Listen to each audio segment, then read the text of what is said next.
Hi, I'm Richard Kaufman. I'm the Vice Chair of Economists for Peace and Security, and I'm chairing this panel. And the title of the panel is Energy and Climate, What is Appropriate? Loved your article. Or as someone else once said, what is to be done? You know, like in a really important publication. National Reconstruction should include, I was like, which has it's been my discussed safe generally shard. online, which should include reform of health care, which has begun, and reform of national security, which has not. And by the way, I get a little nervous when anyone uses the Defense Department, especially defense procurement, as a model to be emulated. But that is another subject, I suppose. And let us consider the subject of the symposium. Late in the Bush administration, Congress passed the Energy Independence and Security Act of 2007, the timing of which, in my view, underlines Alan Sinai's reference to what he termed the lost decade. President Obama came into office committed to a clean energy economy and mitigating climate change by reducing emissions. Just last week, a federal group called the Interagency Climate Change Adaptation Task Force, which was established a year earlier, issued its progress report discussing energy and water resources, among other factors, and steps towards what it terms a complete U.S. adaptation strategy. But the actual strategy remains to be recommended in a later report. Now, one might be discouraged by the lengthening time being taken to develop a strategy to address the issues of energy and climate change. My 30 years experience on Capitol Hill leads me to be a little suspicious when an administration takes a long time to study and study and study long-term problems that are getting worse and worse. The possible consolation, as I've alluded to, is that President Obama has been in office for just a year, that he has already addressed major issues with some success, and we can hope that energy and climate change remain high on his agenda. But what should the federal government actually do about energy and climate change? The task of this panel is to set forth some ideas for addressing both twin and interrelated emerging crises. Let us start then with the experts. The first of whom is Marcellus Andrews, who earned a BSBA from the Wharton School of the University of Pennsylvania, as well as an MA and a PhD in economics from Yale University. Andrews is at present a professor of economics at Barnard College of Columbia University. His current book projects are Economic Policy and the Road to Social Justice and Reimagining American Freedom.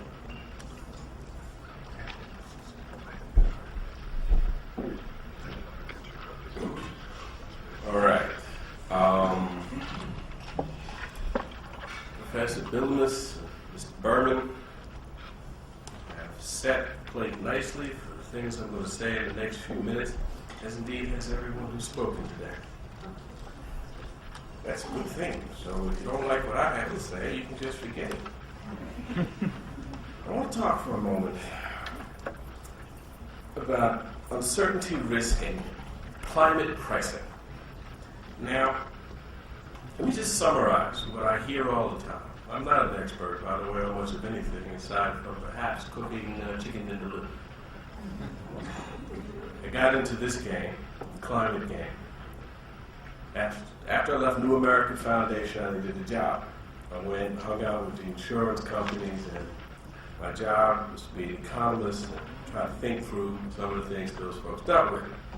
Well, about a few weeks in, Katrina comes and kisses my lovely New Orleans goodbye. And some folk happen.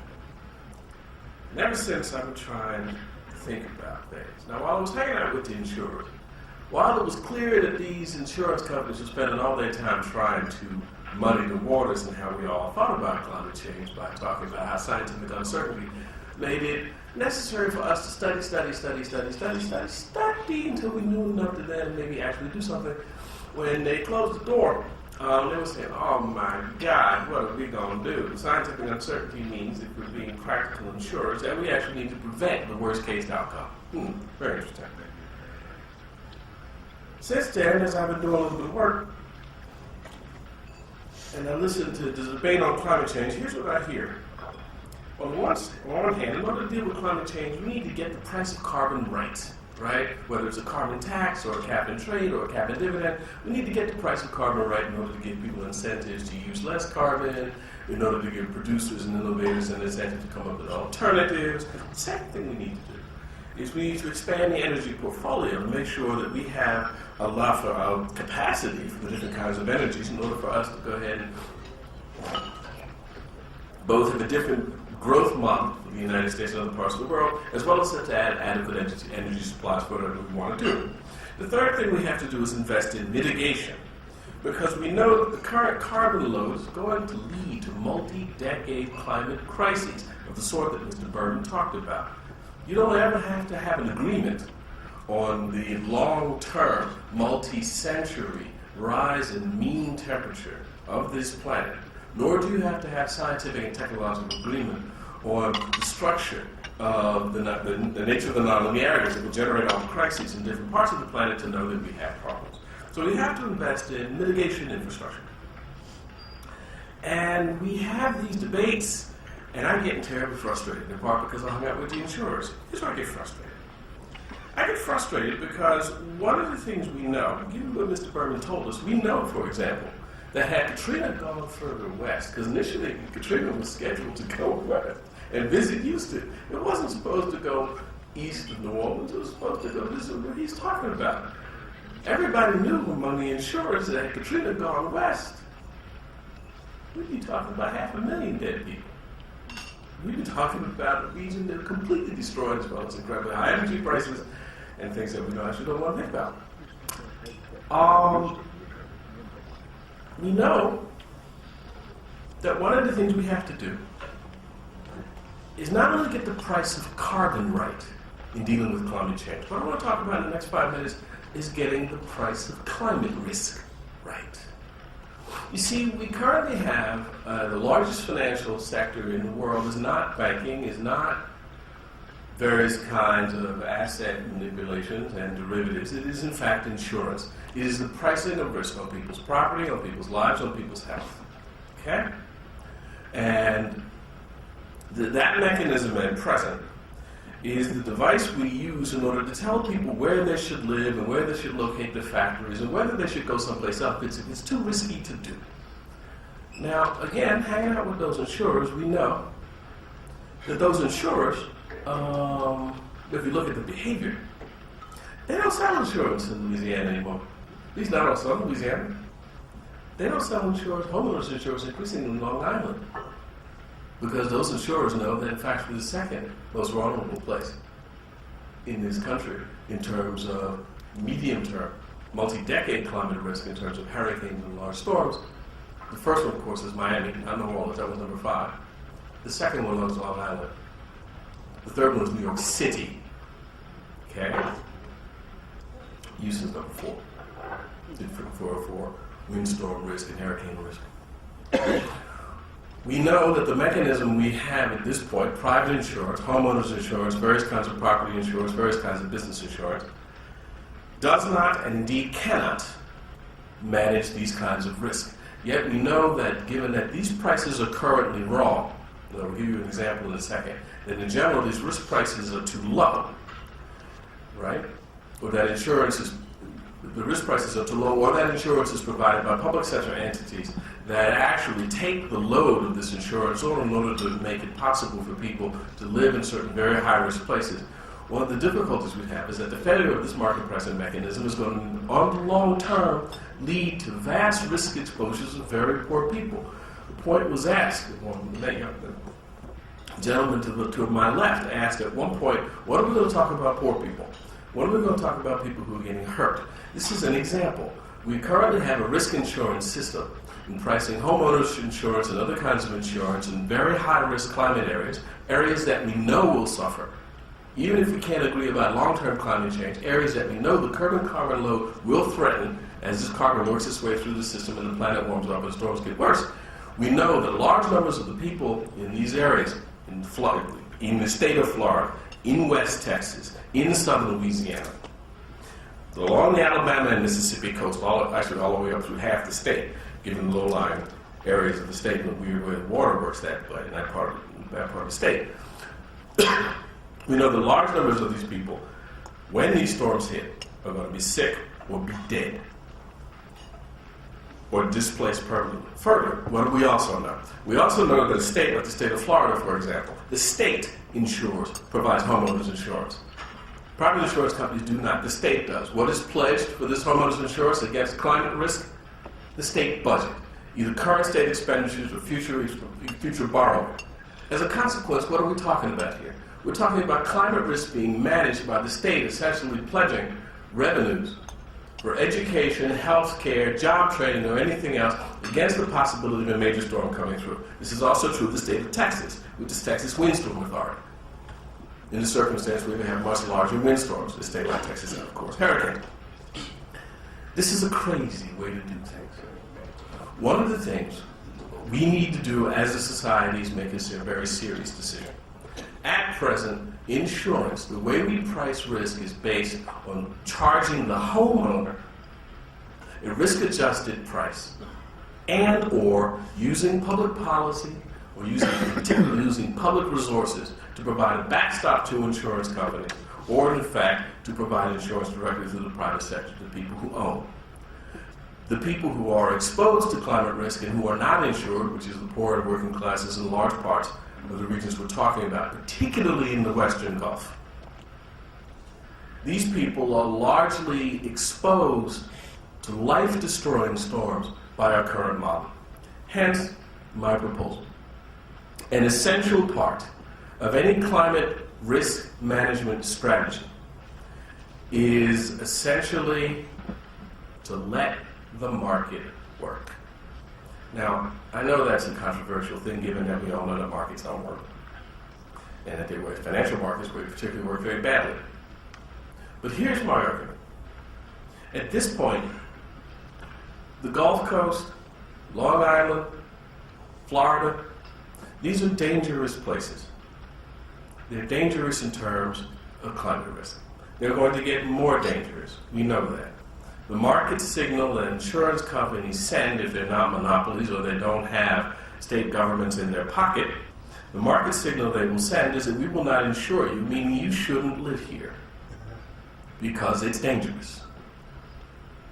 While it is the case that many of us would be insulted if we said you can't live in Florida because you're middle class and you can't afford to have your house burned down or knocked down or in fact burned down depending on the nature of the storm, and therefore that means that very beautiful places will become the property of the rich, so the rich can also afford to protect themselves. What I care about, of course, is not solely the middle-class homeowner. In fact, they're right to be upset about the fact that living in dangerous places is a beautiful man be a bit beyond their means, but I do care about the poor man or woman who cooks the food or works as a hospital orderly as a gardener and who's not insured, and who works in the business for very low wages and very low pay and also is exposed weather risk.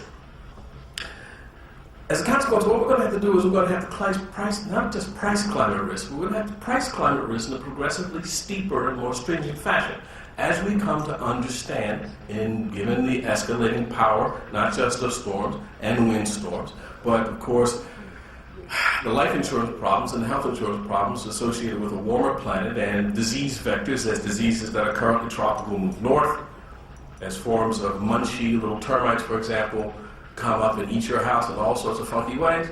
All right, that they currently don't because they currently live south, but they're being invited north. we're going to have to find ways to price these risks and use the market to send a very simple signal.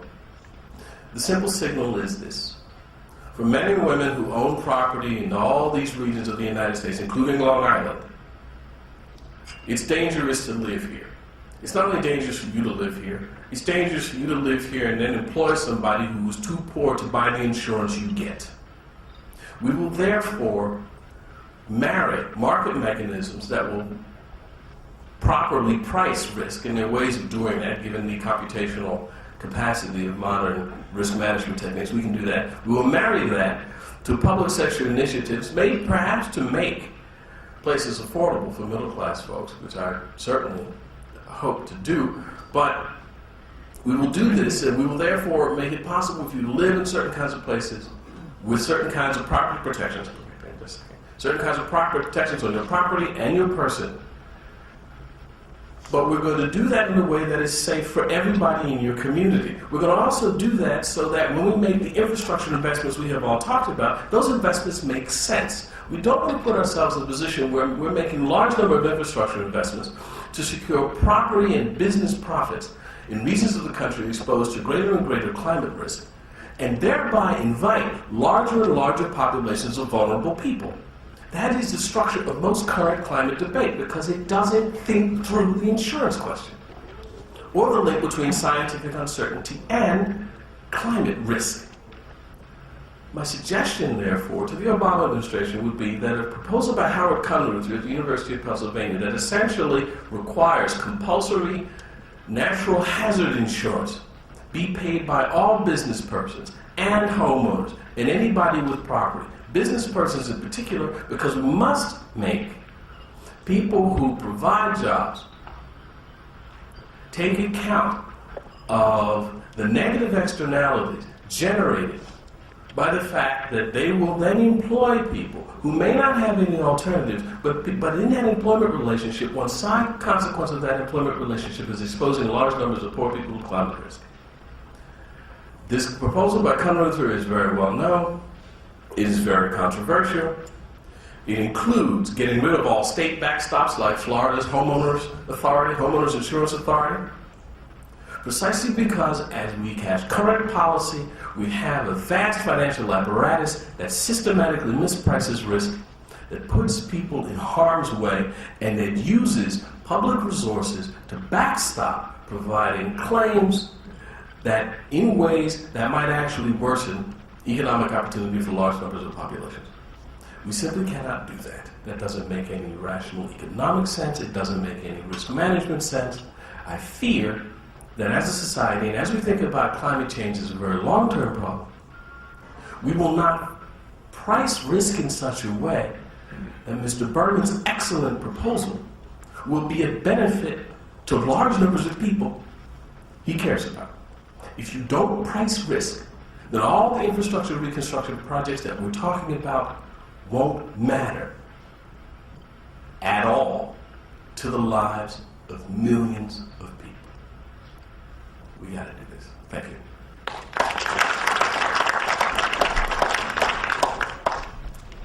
I told Richard I'd introduce myself just to save time. Thank you, Marcellus. I was going to say when I got up that to wake everyone, I would need to wake everyone up, but I think you just did that, so thank you for doing that. Welcome everybody again, and thank you especially to Jamie and Bernard Schwartz, who I think left, and to Taya. I'm Kate Gordon. I'm the Vice President of Energy Policy at the Center for American Progress, which is a think tank here in Washington, run by John Podesta. Many of you guys may have heard of it. Used to run an organization called the Apollo Alliance, which brings together labor, business, environmental, and community-based organizations around an idea of clean energy as an economic development driver. Most of the work I used to do was domestic, and now I do a lot of international work as well, which has been incredibly interesting. And I'll talk a little bit about that today. At CAP, and I'll try to do this real quickly, at CAP we really have a vision of energy and the environment as a sustainable economic growth agenda, and I think it fits in well to a lot of what we've heard today. And sort of like a lot of folks who have spoken, what we mean by that is a sustainable economy that includes climate stability, energy security, economic prosperity as the main tenets. One of the reasons we came to this is because we just don't think we have a sustainable economy right now. We share that philosophy with our economic department, which has sort of a sustainable economic growth agenda as well. And sort of what we look at now has been an undiversified economy that has been on the brink of collapse, where you have increased polarization between high-end and low-end workers, higher and high-end employment. From a climate perspective, a very high-waste, high-carbon economy. So what we're exploring all the time is how to move toward a low-carbon, low-waste economy that creates more economic prosperity across the board and more jobs across the board in different occupations, but that also diversifies the economy so that we reinvest in things like manufacturing, which I personally am very involved in. My own sort of area is mostly focused on competitiveness and exports and manufacturing, which I'll talk a bit about. I just finished a paper a couple weeks ago with some colleagues called Out of the Running, which is a paper about the United States in comparison to 3 countries that we looked at, taking a step back, sort of saying, what are the countries doing that are doing this sustainable economic growth and climate policy well from an economic development perspective? We looked at 3 countries, very different countries, Germany, China, and Spain. And we looked at what those 3 countries have done in really just the past 5 to 10 years to invest in a range of climate and energy policies to really move their economies forward and, increase their export economy, which was a big goal of the paper. What we found was that these 3 countries are kind of taking a path that some people have spoken about earlier in the session today, of a very comprehensive approach to climate and energy. They're not separating climate and energy like we're doing in this country. We sort of have I think it's because of the Senate rules and jurisdictional issues actually, but we sort of have an artificial separation between climate policy and energy policy as if those aren't, ultimately interrelated. We also have an artificial separation between green jobs and jobs, which is also artificial, as if those are 2 different things, as if we can have an economic strategy on green jobs that isn't an overall economic strategy. So what these countries are doing is really integrating those pieces in a very intentional way, and all 3 of them are taking sort of a 3-pronged approach, I would say. The first is an approach on creating markets and creating demand for clean energy technology. They're doing that in a variety of ways. The largest of which is really that all 3 of the countries have a carbon reduction goal. In Europe, the European Union has a required sort of standard of 20% below 1990 levels of carbon emissions by 2020. All of these countries have a goal that's either at that or much higher.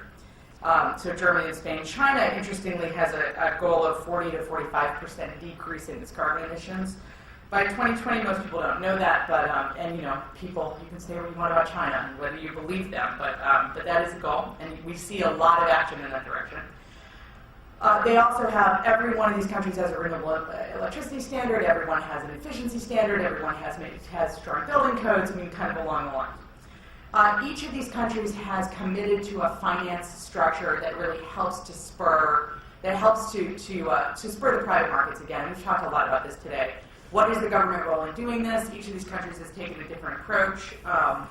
But each of them has sort of a green bank type structure of a publicly owned institution that provides flexible financing instruments to a variety of energy technologies across the value chain. So not just deployment, for instance, or not just early stage innovation. I agree with whoever was saying we can't focus everything on early stage innovation.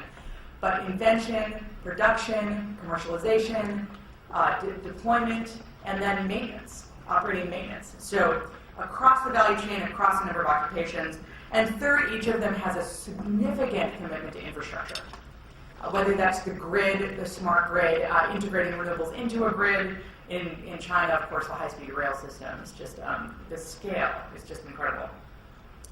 So what we found, again, is each of these countries has essentially, and I can give you many examples of it, but I won't take the time, but each of them has a significant investment, a long-term significant investment that goes over a number of years that transcends political time horizons. So long-term policies, long-term goals. And they're seeing results from it. I mean, we are currently 19th in the world in our renewable energy installation as a percentage of our GDP. Each of those countries is in the top 5. There are many, many measures on which I could say where we're failing.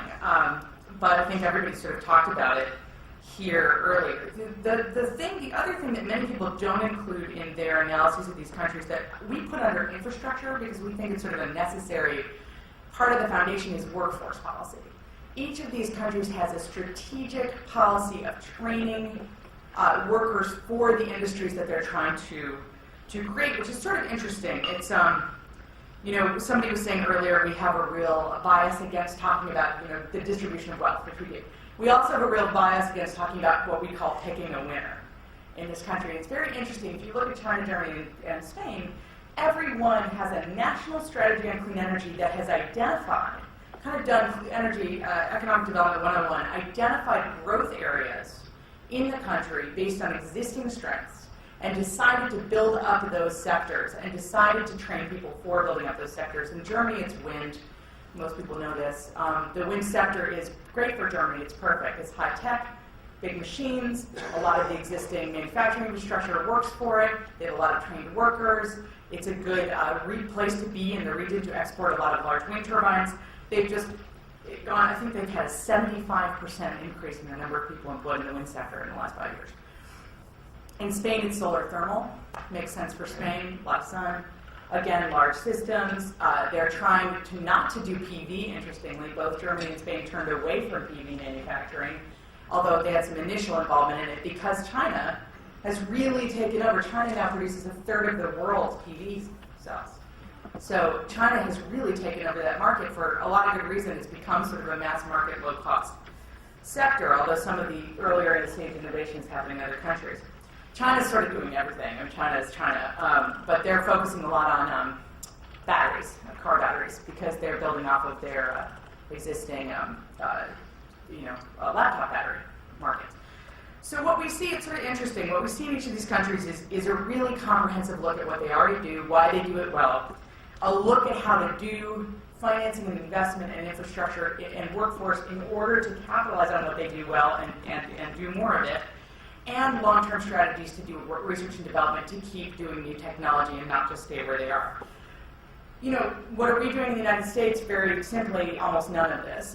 We have in the paper a chart that looks across these areas, again, markets, finance, infrastructure, for each of these countries. Every single one of those areas, what the United States has is either a short-term policy, the production tax credit of 2 years, the Recovery Act money, 2 years, or a state-by-state policy.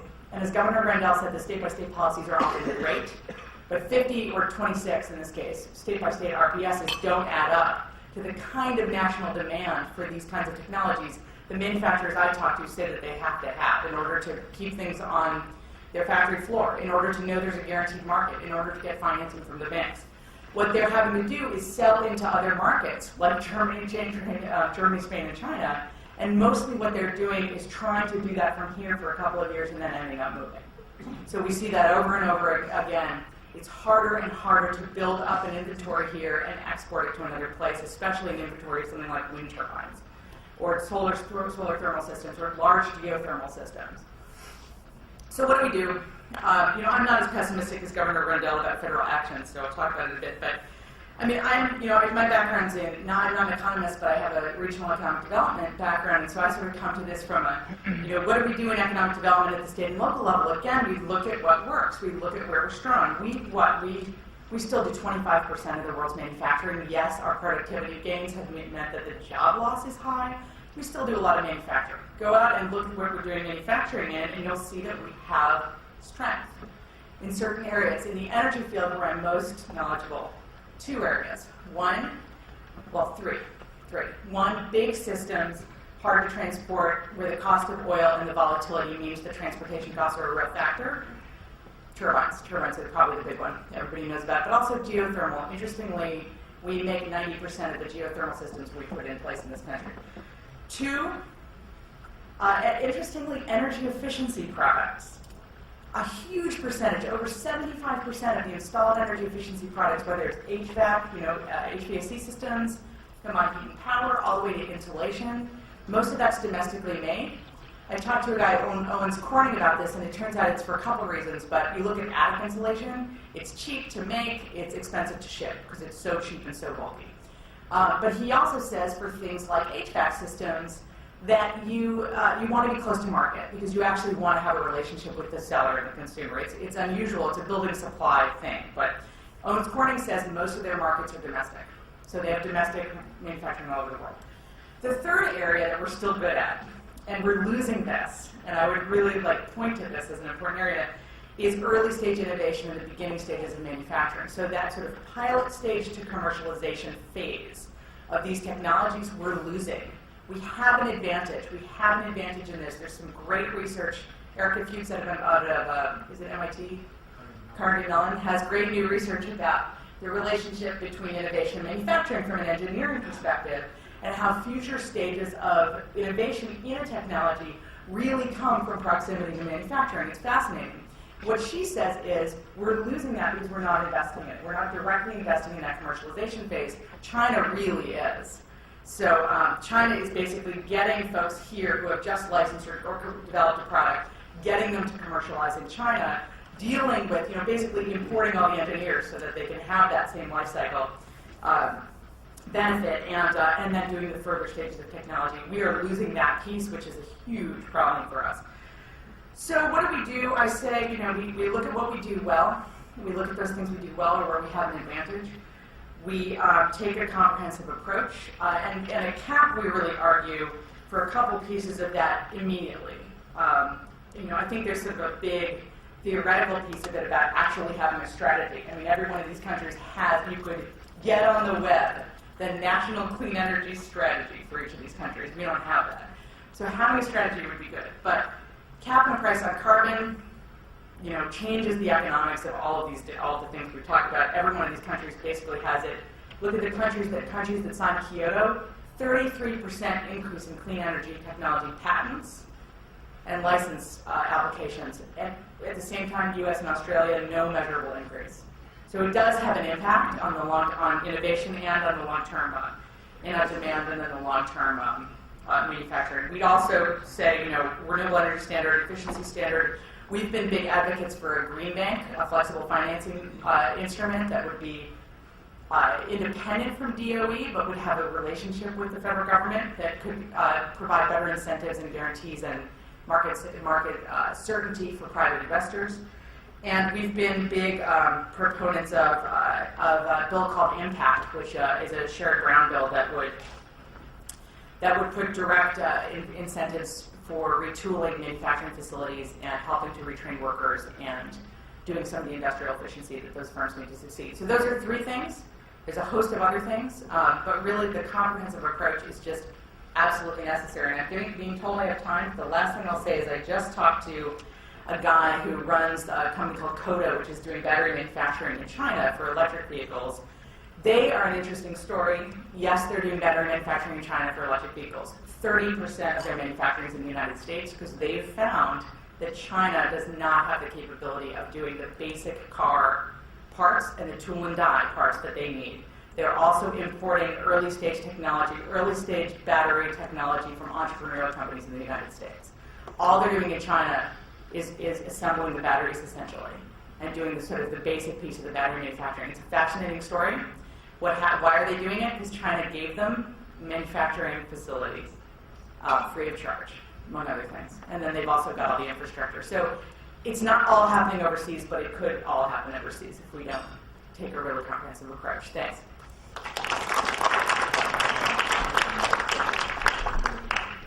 I'll introduce myself also.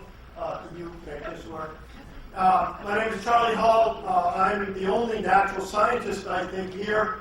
Another one, good. Okay, thanks. I'm going to say some things that probably are going to seem very strange to people here, but I have publications here and elsewhere to back them up, so, or not as you wish. I've been doing energy for 50 years nearly. I want to say one thing to the social scientists: whatever you want for policy, you can't break the laws of thermodynamics. You can't make geology different than it is. So pushing CO2 in the ground, and I hear all kinds of stuff here. I've been hearing technological solutions for 35, 40 years on this stuff, and we still run basically on oil and gas. So, end quote. Now, here's how I think about economics. I'm writing a book called Energy and the Wealth of Nations. Every time you spend $1, about a coffee cup's worth of oil or some other kind of energy has to be taken out of the ground to give meaning. Gold doesn't back dollars, energy backs dollars. Because energy does what we do, what we want with that dollar. And I have written books and books on that, and lots of other people have better than I. Efficiency improvements, I think, are much less than commonly believed. That's a whole other lecture. Peak oil is a reality. Peak oil is not some fuzzy academic thing. It happened in the United States in 1970. It's happened for 60 of 80 oil-producing countries. It might have, probably has happened for the Earth in 2005, or do we have an undulating plateau, and we don't know whether we might be able to jerk it up a little bit in the future. But it's a reality, and we have to deal with that. If you take the increase in most years in the last decade in either oil, gas, or coal for the world or for the United States, the increment in each year of energy use is greater than the total of all solar. So if we are going to do something with solar, we have to do it on a scale that we haven't even begun to think about now. And I want to make sure you understand that I'm going to say some things that seem kind of negative. I'm very pro-solar. I want to go there. I want to get there. But we have to do it right, and we can't destroy the economy in doing that. So let's take a look. I got to do this pretty quickly. Energy return on investment is my thing. It's simply energy delivered to society from energy put into that activity. There's a lot of questions of exactly the boundaries and the qualities and so forth, and this is not the place to talk about that. Some history. I'm an ecologist fascinated by energy and natural selection. Got my degree from a guy named Howard Odom. A predator such as a trout or cheetah cannot expend more energy in chasing prey than it gets from that prey. Obviously, I spend a lot of my life wondering about those kinds of things. It must also pay for its own repair, depreciation, replacement, R&D, all of those kinds of things. So if we're going to make some kind of real contribution to energy that is not subsidized by fossil fuel, we have to include all of those costs, and most people don't do that. Here's me in 1969 measuring migrating fish. I looked at how much energy fish use to migrate from one place to another and how much they gain by being different parts of the ecosystem at different times. I'm still an ecologist, still interested in these issues. But in 1981, we applied these ideas to looking for oil and gas, published this paper, and it was published in Science, and the next day it found that the return per foot that you drill from oil and gas is the top thing here, and just oil is the bottom one. The gain per foot of drilling in the United States was declining, and the cost was increasing. And at some point, it would take you a barrel of oil to get a barrel of oil, and maybe we're even approaching that for some situations, not sure yet. But here's just a little article from the New York Times in 2004. The past 3 years, the expenditures to look for oil have been greater than the dollar returns. I found myself on the first page of the Wall Street Journal the next day. That was my 15 minutes of fame, and everybody has forgotten about the issue since then, except me. The economist's argument, and boy, have I been hearing that today. Technology will do, and fill in the blank. And we've heard it all again and again and again. Technology will overcome depletion. You don't have to worry about depletion. The geologist's argument is depletion is real and will overwhelm technology. So who's right? Well, in the early 1900s, U.S. got something like 100 barrels, at least it found 100 barrels, for every barrel of oil it spent looking for it. When we started doing these studies in the 1970s, we were getting back about 25 for one.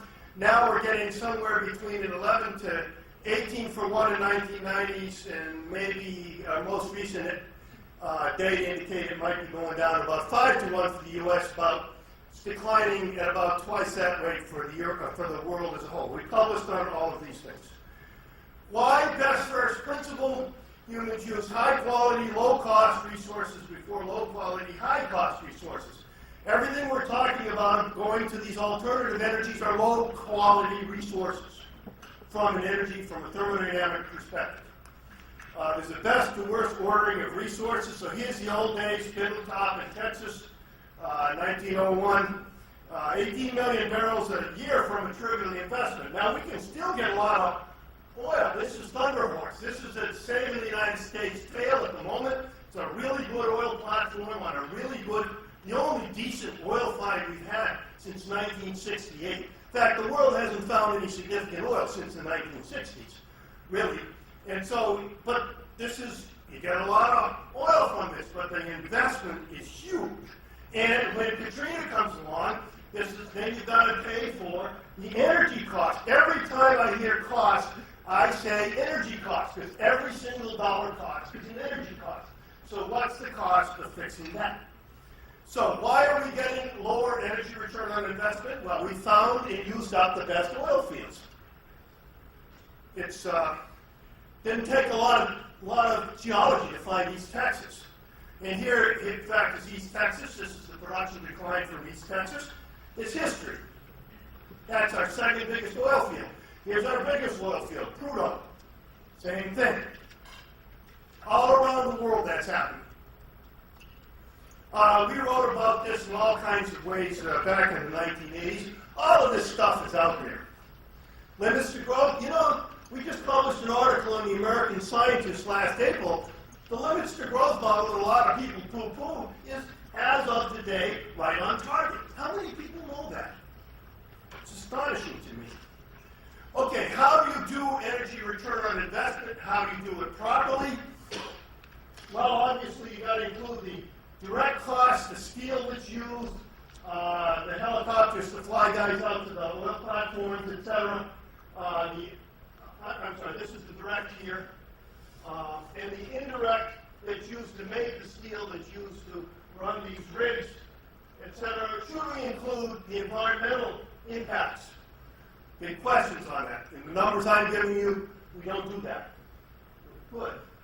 Should we include supporting labor? Should we include the infrastructure to use that energy?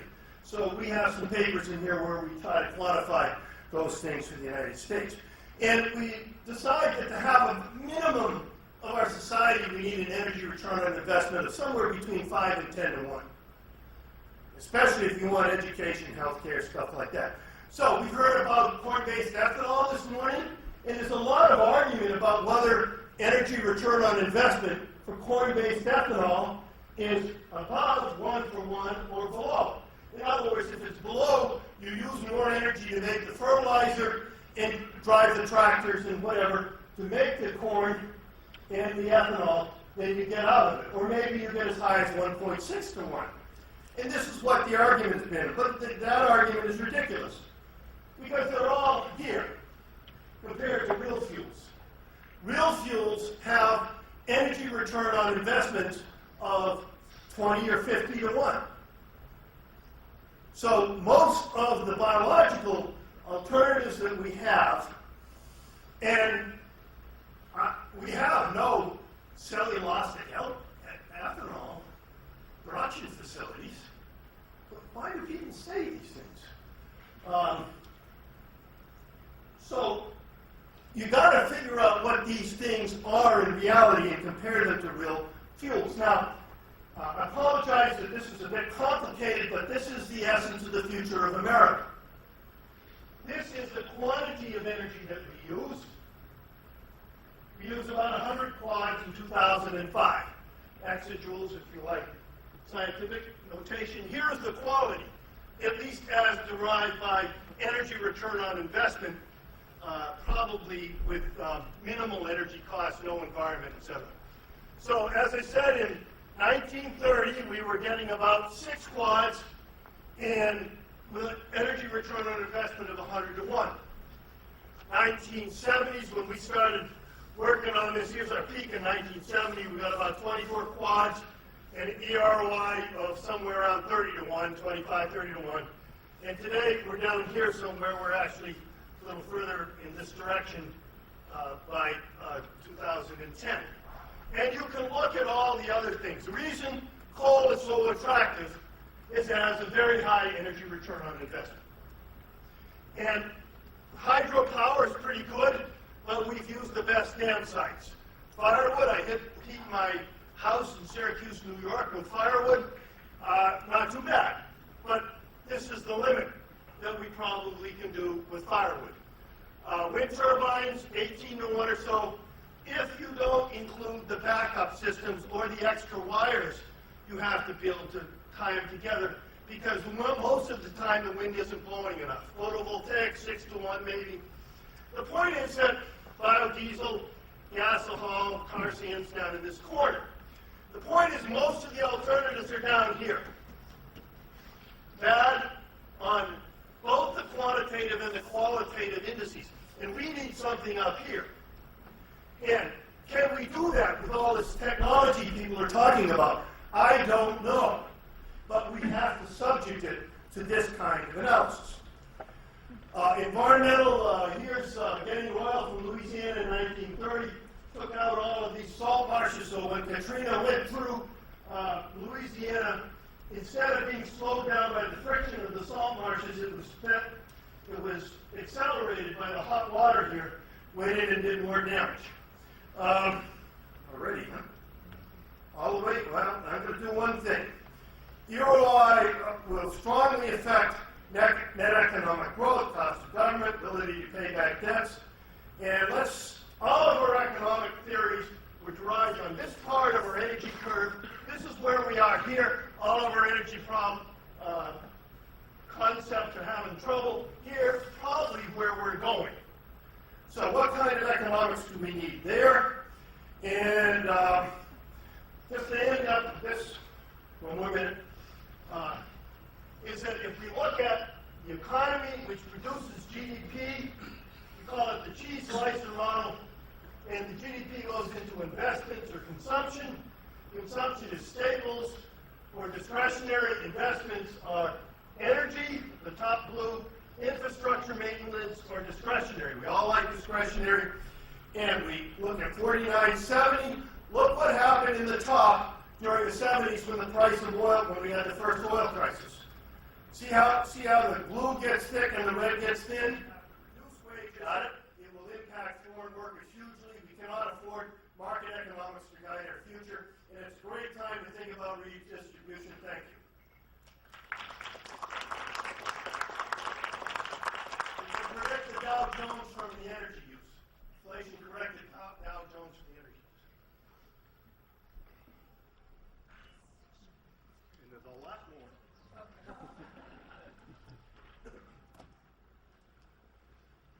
So I'll introduce myself. My name is Lisa Martinelli. I run the Energy Policy Initiative at the New America Foundation. I'm relatively new to being a policy wonk. I spent 4 years hanging out along the oil supply. I'm a reporter.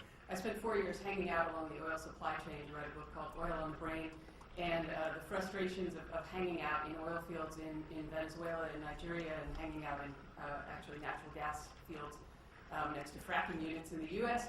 Got me very interested in the policy that keeps this whole thing going, and that's how I became a policy wonk. And it's also how I approach policies. Charles just provided a fabulous segue about the hemorrhage, the lack of the impact of energy cost on our discretionary income. One of the things that I'm very interested in is how much money we spend on energy and who that affects and how that affects the politics of climate change and dealing with climate change. We tend to see the people who oppose doing something about climate change as being somehow politically opposed, either from perhaps a religious angle or from a free market angle or from a scientific angle. But there are actually large groups of people in this country who simply are hit very, very hard by energy costs and cannot afford the thought of carbon taxes and cap and trade. And I'm going to talk about that in a second. First of all, to talk about the hemorrhage, the erosion of discretionary income is already here. Today, we're paying $1.05 billion today for the gasoline that we'll use in the U.S. A year ago today, we were spending, I think, $723 million, so that's quite an increase, and you don't see people out in the streets protesting gas prices right now. A year ago, last January, people were spending more like $600 million a day. So this is an enormous chunk that's coming out of our productivity that goes just towards gasoline. And it doesn't hit everybody equally. It particularly hits the lower middle class. People who have to work 3 jobs, who don't have access to credit, they have to buy the least efficient car in the market to commute to those 3 jobs. They can't change where they live because they might live in a place like an edge, sort of the edge of a suburban area, and they may have to commute to 3 other edges for their jobs. They can't change their house, they can't change their jobs. They're caught in kind of an energy vice or a trap. You can see this, and this is striking. Policymakers really haven't paid that much attention to it. Vice President Biden released a report on the middle class recently, and if you look at the 25th percentile of American income, so that's a family of 4 making $50,000 a year, they actually spend way more on their car than health insurance and taxes combined. And you'll notice that the political things that are aimed at these people, the political sort of tidbits are, we'll reduce your taxes and we're going to give you health insurance. Well, actually, we might want to do something about their cars, but because we're Americans, we don't ever think about doing something about people's cars, because cars are freedom, and cars are Bruce Springsteen, and cars are such a big, we don't think of a car as a tax on working people because we don't have an energy policy. We think of it as a car. So we need to start changing our impression of this, but we also have to start looking at the real reasons why people are opposed to cap and trade or carbon tax, which is because they're already paying enormous amounts for energy, and it has really eaten into their whole concept of disposable income. Recently, the city of Fresno is one of these cities in California and in the U.S. that is, just kind of stunning for its messed upness. And it's beyond the beyond. But they did this analysis, and they found out that the residents spend $750 million a year on their utilities. They estimate that they could easily reduce that by 1/3 through insulating their ductwork, which kind of gets at the heart of a lot of our problems in this country, is insulating ductwork. And if they did that, they would basically be freeing up $250 million to be cycling in the local economy rather than heading right out. That would equals $1,500 per family, which in Fresno is a lot. I mean, you can't raise people's wages. You can't raise their take-home pay by $1,500 a year just like that. But you can insulate their ducts, and then you give them you free up $1,500 to circle in the economy. So what I want to talk about here is right now if we can address this hemorrhage of money, the interesting thing is we actually will access a bunch of money that is now leaving the country or leaving local areas, leaving families' incomes, and we actually will have that to work with, or they'll have that to work with. Right now, the Obama presidency, the administration, is kind of working in a fairly traditional vein on energy. They have worked basically with tax breaks and subsidies to do things like create green jobs. The ethanol mandates or the ethanol subsidy programs are still in place. We have an emphasis on attempting to provide solutions. The government tries to somehow subsidize or give tax breaks to solutions.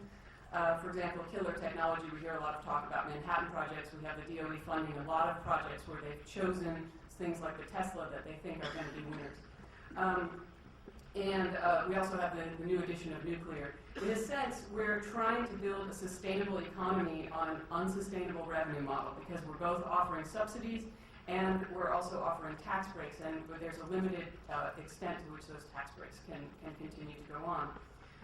So I want to suggest a couple of things to think about. First of all, when we talk about green jobs, there's kind of a problem here because we can create a limited number of green jobs, but if we don't make all of the jobs greener, we're going to have a lot of people who can't get to their jobs when gas is $5 a gallon. So we have this kind of choke point because we have the incredible vulnerability of the lower middle class to energy prices. That means that we need to kind of start remodeling everything. One thing that we need to do, we tend to think in terms of the New Deal when we're thinking about remodeling energy. So a lot of ideas are about creating big programs, creating the equivalent of hydroelectric dams, creating things that are the equivalent of a hydroelectric dam, a big centralized power source, big sources of renewable energy, big sources of alternative energy.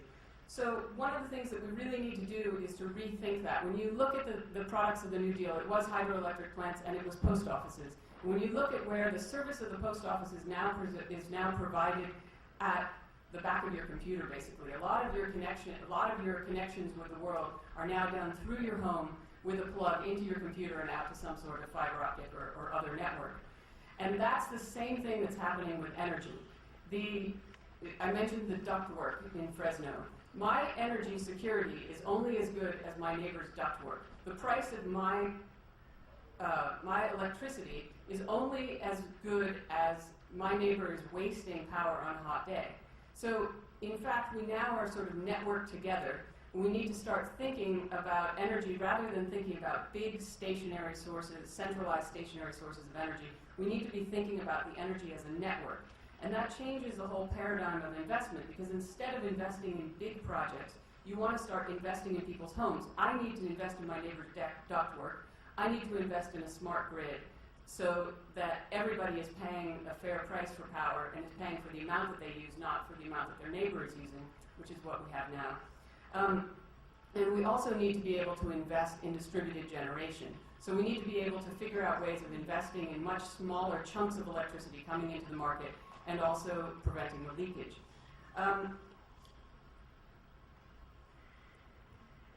The other thing that we need to do is we need to start, instead of looking at legislators finding solutions, we need to start identifying the problems and trying to regulate the problem. If you look at I'm from California. If you look at, we have about 159,000 green jobs, and we're kind of the leader in green jobs. That's not actually that impressive for years and years of investment. But what is impressive is that the four main sources of green jobs actually come from regulation. They are waste management, energy efficiency, air quality, and renewable energy, and that's because of the Renewable Portfolio Standard. So you have these four things that are caused by regulation. What we need to do is to stop trying to pick the solutions, I think, to our problems and start trying to find big, toothy problems that will yield both large savings in energy as well as, and large savings in energy spending as well as carbon savings. And that is actually, I think, the solution and the way forward to a political agreement on how to tackle greenhouse gases. I think that we need to start addressing some of the inconsistencies or the extremes that some parts of the country or some parts of the economy feel their extreme vulnerability to energy prices needs to be addressed first, or needs to be addressed at the same time so that we can reach that political solution. A couple of the things that we need to address as problems and that we can address through regulation or through setting an agenda are we need to decarbonize the grid. We need to look at traffic. Residents of LA spend 70 hours in traffic, commuters in LA spend 70 hours in traffic. That's not 70 hours commuting, that's 70 hours in traffic jams. That's almost 2 weeks of work lost. We need to look at the aging of the population and whether, as the baby boom retires, they can move to lower water and energy use. We need to look at the chemistry industry, the trucking industry, the supply of electrical batteries for cars, and we might look at air conditioning, which uses about 10% of our power. So I'm just going to give you a sample of what this looks like. Ohio has lost about 107,000 manufacturing jobs in the last 2 years. They have 86% of their electricity comes from coal. They're incredibly carbon intensive. The Midwest uses, I think, 37% more carbon in its GDP. It's very, very carbon intensive compared to the rest of the U.S. And part of the reason that they do that is that they have a lot of manufacturing plants, but those manufacturing plants use energy. Some of them burn coal themselves. They burn other energy sources, and they're not allowed to recycle the energy that they could be producing or the electricity they could be producing back onto the grid. If you look at the Midwest and the South, which are the most carbon-heavy part of the whole country, we have the equivalent of 69 nuclear power plants worth of energy that is not recycled onto the grid from these manufacturing plants. This could all be done at less than the cost, or most of it could be done at less than the cost of new coal-fired generation. So we have this opportunity to go in and capture lots and lots of carbon that's being burned anyway and put it to use. Lots and lots of energy that's being used anyway for the manufacturing plants and sell it back. What I'm suggesting is that we should have a sort of a Midwest-South stimulus program for industrial waste power. It should run something like the TVA, where the government would agree to buy its power from these small producers. And so we would essentially create a loan program, much the way we have it for nuclear power, for small installations to feed their power back up onto the grid. The government would then buy that power and hopefully create a competitive market. One of the issues right now is that utilities don't want to buy that power. And we can overcome that in some ways by having the government buy it, and it will be less than the cost of new power. It also, we could potentially get the utilities to start bidding and turn that into a competitive commercial market as well. The benefits of this sort of thinking in terms of solving problems as opposed to finding the solutions, is that with this we have the advantage of creating jobs. We would reduce the carbon intensity of the grid, sort of creating a different political situation in the Midwest and the South. You would keep these businesses in business because they would have an extra revenue stream from the power that they're selling back, and you could also insulate the grid against blackouts by having a greater distribution net. How am I doing? Okay. All right. There are a couple of other things that we can address. One of them is air conditioning. The grid in the U.S. is really old, and in some places it's shockingly old. It goes back to the 20s. And it's very fragile. In the hotter parts of the country, which are obviously getting hotter, and the other parts of the country, which are also getting hotter, people need air conditioning just to get the work done. They also need air conditioning to stay alive. The problem with air conditioning is that on really, really hot days, it accounts for 30% of the electricity draw in those areas. And so it contributes to both the grid coming down, the grid sort of collapsing on itself in blackouts. It also, this intense electricity draw works against the effect of heat, which when it's very hot, the wires actually can carry less electricity in them. And then you have the problem of that when it's very hot, the people actually need the air conditioning more, and so a blackout has a very huge effect. There's in the Central Valley of California one summer there were 117 heat deaths. That's really huge. And there's a lot of different ways to slice that problem or to look at it. The other issue in here is that on the hottest days is when the dirtiest, nastiest peak power plants come on. That's when the thing that's just blowing pure black smoke out into the air comes on. So it's also an air conditioning problem. And then you have the additional effect of the heat actually sort of encapsulating the pollution. So to deal with that, you could find some new way for air conditioning to work. You could, for example, you could encourage a whole region of the country to experiment in new air conditioning. You could have, for example, modern swamp coolers are pretty effective. You could have them very highly efficient swamp coolers, and you could also have them running on solar power. You could subsidize that somehow. The second thing that you could do is you could have totally different kinds of air conditioners that, for example, acted like a battery and pulled energy off the grid at night when it's plentiful and cheap and relatively clean, freeze some sort of substance solid, and then blow that cold air back out in the heat of the day without drawing off the grid. So you're looking at kind of less grid-connected air conditioning.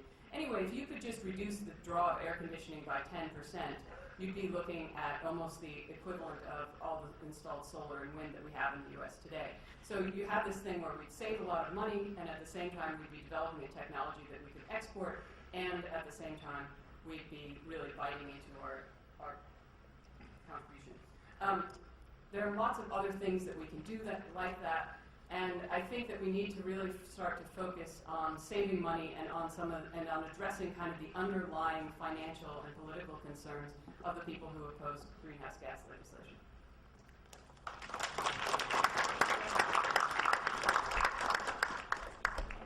Well, that concludes the statements of the panelists.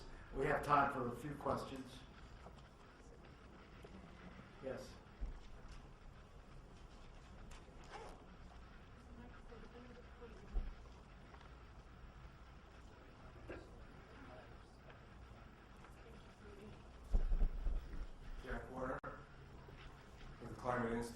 I think we've all heard this afternoon about issues about fixed subsidy investment and maybe that's not so good and so forth. But I think we also realize the fact that this economy in the U.S. is based on a subsidy to the oil and gas industry and coal industry that's happened over the years that translates back into the transportation infrastructure and how that was built and getting into the cars and the trucks and getting away from the rail transportation.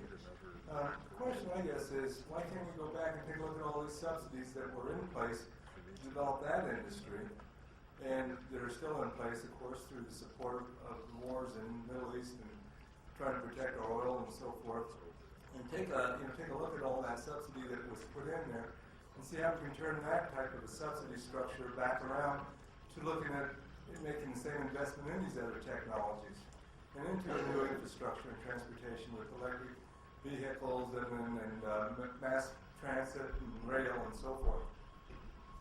We're actually doing that to some extent. It's in a sort of overlooked statement at the G20. President Obama said that it's his goal to end subsidies to existing high-carbon fossil fuel industries, and he's looking specifically at, and other countries have made the same commitment. The question is, do you then get those to go back into other industries, or do they go back into just deficit reduction, which is sort of where everything goes unless you target it to something in particular, and that's going to be a big struggle, but I think there's a real effort right now to look at some of those subsidies and to think about exactly. There's also a question, one of our folks at CAP, Richard Caperton, just wrote a paper about, or actually is about to release a paper looking at a bunch of those subsidies, tax subsidies particularly, and there's a question of how useful they've been. I mean, except from the beginning, there's a question of whether if you took them away, the industries would feel any effect at all at this point, given that they're commercialized and given that they're mature. So it's an interesting question that we're looking at.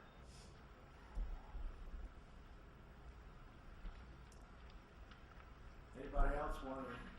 I'd just like to say I think we've subsidized oil, gas, and coal because they're high energy return on investment industries. I'm not saying we should. I'm just saying I think that's why we have. And if we choose to subsidize something else, then we have to think through what that means. And as I said, I want to go through solar, but I don't think we know how to do the proper analysis of such a huge issue. Well, I would just on a quick comment on that. I would say, yes, just talk about one technology like solar, but if you take a look at the whole gamut of renewable energy technologies and put it all in perspective in terms of what you have in the mix and how they integrate with each other and how they can be utilized, that's, I think, again, a lot of people like in a lot of the charts here, you want to focus on solar, PV, and then another person just talk about solar thermal. Another person talked a little bit about biomass, but they're only talking about biodiesel. They're not talking about the whole biorefinery program and process. And then geothermal is sort of not mentioned, and it is a little bit here and there. But and wind is then brought in. But if you take a look and put those together as a complete package of energy source, just as they did with oil and gas, you go from a oil refinery process to a bio-based refinery process. You're looking at a whole different picture here, so you don't want to just keep focusing on one or two of the renewable energy technologies all the time. I actually don't think it's a particularly good idea to turn oil refineries into biorefineries, but I think Lisa and I think we would agree that overwhelmingly the best investments are in improving the efficiency with which we use energy, smaller cars, diesel engines instead of gasoline engines. If we're going to do that, the whole electric car thing gives me the willies, and that's a whole other story. But I think if we can get people to live near where they work is the most important thing we can do. And insulate houses, we need to get these jobs, as somebody said earlier, into the inner cities.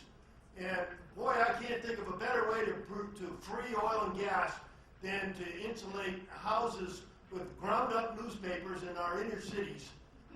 In upstate New York, where they're going to freeze to death if the oil and gas flows stop. Lucy? Lucy Webster. I don't know if anyone could now or sometime in the future integrate the points that Charlie Hall is making in his graphs and so forth with the idea that, yes, we want to reduce the inefficiency of people moving about and their environments, their houses, etc. But perhaps we do not want to increase productivity in terms of man hours because we want to create jobs. We want people to have useful, fulfilling things to do. So can that concept be integrated with these environmental calculations? We're trying to bring food production into the city of Syracuse. That's an example. So that the average food item in the United States travels 1,500 miles from its point of production to its point of consumption. So we're looking at to see what we could do about that in the city of Syracuse.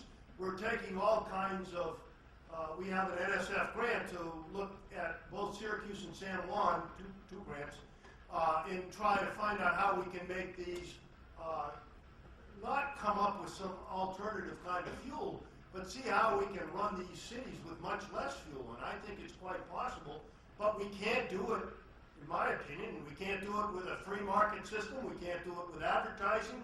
We can't do it with a university system that teaches people all kinds of useless things to do with their life. We have to have a very comprehensive change in how we do all kinds of things. Can I interrupt you? I think that, as we become more productive at using energy and more productive at reducing the carbon in our economy, we'll also see huge productivity gains. I mean, we are looking at releasing a lot of money that's currently spent on energy, but we're also looking at releasing a lot of time. If we find new ways for those people in LA to commute, we not only save 326 million gallons of gasoline a year, and we save the healthcare costs of all the asthma caused by the gasoline, caused by the traffic jams, but we also free up 70 hours for each of those people to be, I don't know, answering their text messages or whatever it is that they do. Productivity here has become a very mushy thing in the U.S. because we're not making widgets anymore. But if we can do that with less and less energy, we will naturally become more productive. I think that lowering productivity, deciding that you're going to have limits to growth is... I just want more jobs. Yeah, more jobs is one thing. More jobs is a good thing. I think deciding that you're going to limit productivity is not necessarily a positive thing. I don't think we're going to decide whether we have limits to growth or not. I think nature will. Marcellus, I have to tell you, I think you're wrong. I appreciate your argument about the limits nature imposes on us. I appreciate the implications in terms of the cost of particular forms of energy and maybe the cost of energy in general. I appreciate that as these costs rise, we will be forced to do things differently and better, and maybe discontinue some things and do others.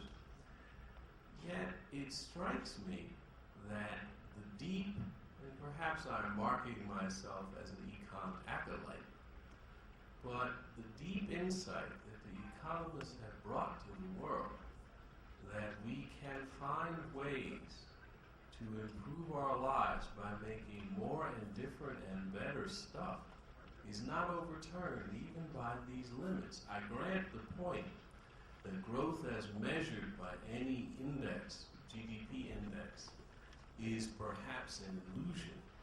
But I'm not convinced that we are unable or that there is any natural limit to our capacity to improve our capabilities of having a good life. I'm just not.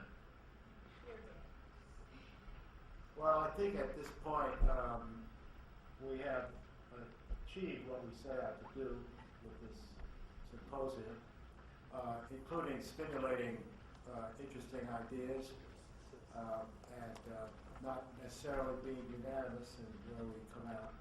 And I think perhaps Jamie would say a few words in closing. I would just like to say a warm word of thanks to all of the panelists who were both highly informative and extremely disciplined. I would like to say thanks to my two fellow co-chairs, Alan and Richard, who enforced that discipline with a subtle but very effective hand. I'd like once again to thank our partners at the New America Foundation, represented here by Cheryl and Michael, and especially our friend and sponsor, Bernard Schwartz. And finally, I would like to say a word of thanks to Taya Harvey and to Ellie Warren, who made this symposium happen. Much appreciated, extraordinarily efficient work. I'd like to thank you in the audience for coming, and just to say this, I'm sure, is a subject which will make you yearn for the simplicities of the healthcare debate as time goes on. Thank you all, and we consider ourselves adjourned.